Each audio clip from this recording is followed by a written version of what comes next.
Welcome back. You're watching News Center. I am Ashmit Kumar. Now, India has seen a rapid surge in digital content creators over the past few years and have also played a major role in shaping opinions.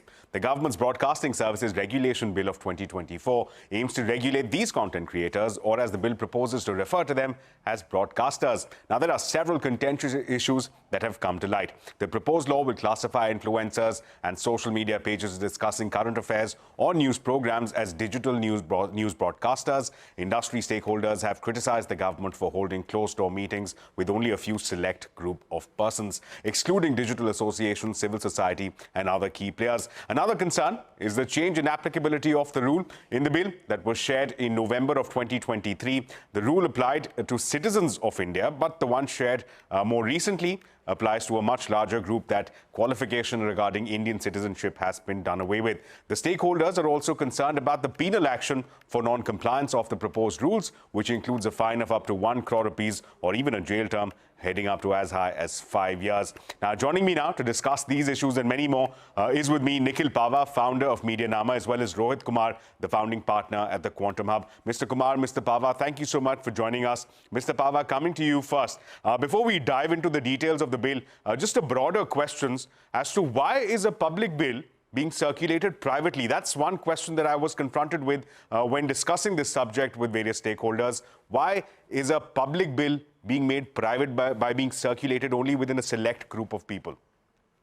Asmit, I think the question answers itself. The government doesn't want this bill to be public in this shape and form because there might be criticism of it. In fact, they have been so secretive about this that they actually put a unique number per company and made them sign notices that said that they will not leak or confidentiality notices at the time that they were accepting a physical copy of this bill.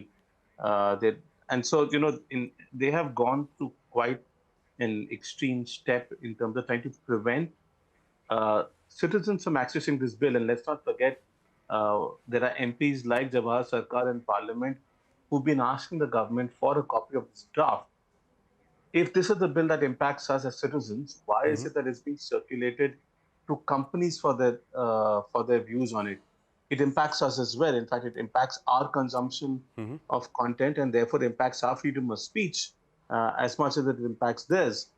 I don't know what the government is afraid of. If it's afraid of criticism, perhaps they would have done better to draft a better bill, because frankly, it's quite regressive in its scope, and it actually goes beyond, some of the provisions there go beyond restrictions to free speech. In fact, I would say that they bring on compliance as a new form of censorship, because if someone's putting out their views on Twitter or someone's running a blog, they are not broadcasters. So they've taken the internet, which is a unicast medium, which is a 1:1 medium, and applied provisions to it, which are basically from the Cable Network Televisions Act. It's almost as if the Ministry of Information and Broadcasting doesn't understand the internet and it's trying.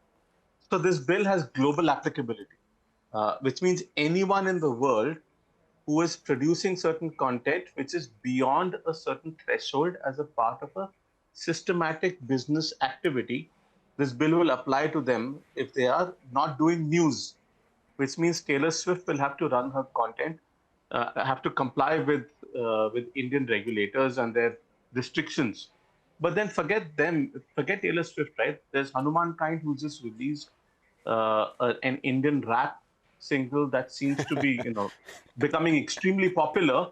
That song and perhaps the lyrics will have to be evaluated by a content evaluation committee, which will have to comprise of someone from SCST, a women and child welfare person. They'll have to approve that content certified before it goes out. The scope for non-news is very vast, but for news is even more, because there isn't even a threshold in this bill for who can be called a news broadcaster. So, for example, if there are commentators who talk about politics on Twitter, and perhaps they're big enough where they'll get more than 4 million views or something like that in a month, they might be getting ad revenue share from Twitter as Sure. is defined.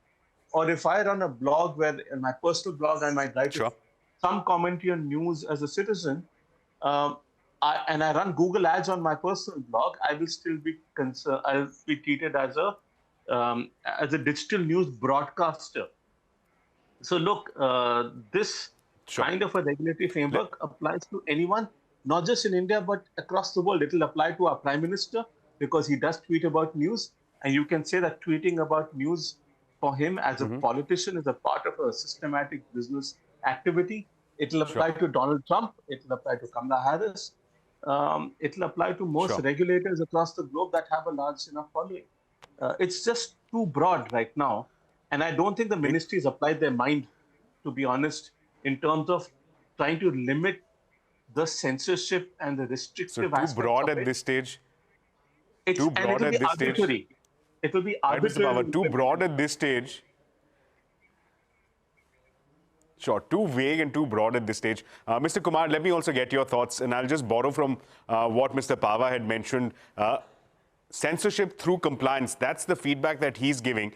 Given that many of these creators have small teams of about 7, 8 people, and the scope of compliance burden that this bill seeks to cast on them, what impact will it have, especially as far as this content creation community is concerned? Great. Thank you, Ashmit, for having me. Just very quickly before I answer that question, I just want to second what Nikhil said. You know, the funny thing is, I don't think in recent memory we remember a bill being circulated like this, watermarked unique copies. And I think that perhaps has created more panic in the civil society circles and otherwise than it would have if the government had sort of made it public. So that's one. To the compliance burden piece that you were sort of speaking about, and I think this is absolutely right. In fact, a lot of political leaders have also raised this particular issue that content committees, independent journalists, small content creators have very small teams. So if you're asking everybody to sort of create a content evaluation committee, you're asking them to set up a grievance redressal committee, you're asking them to become members of, councils or self-regulatory bodies, then you are actually creating a large amount of compliance burden. But more than just the compliance burden, I think especially for content creators, it is going to reduce speed to market.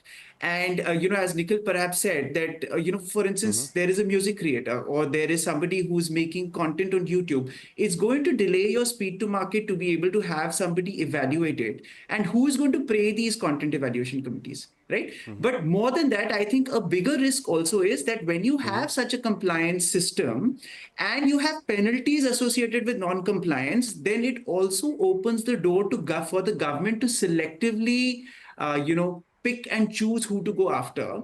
And I would disagree with one point that Nikhil said, which is that perhaps MIB has not applied its mind to it. I think MIB has applied its mind to it. They have perhaps a certain segment of people they want to include under the bill.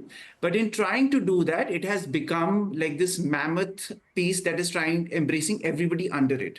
Right. So I think when we bring in compliance, this is also an angle that we need to sort of see, because if you look at the whole section of penalties at the end, and these are very extensive, and if you see how and when penalties can be imposed, the central government also has the power to selectively come in and say that which channels can go off air, what content is taken down. Right. Sure. So you are actually creating this massive web which can backfire.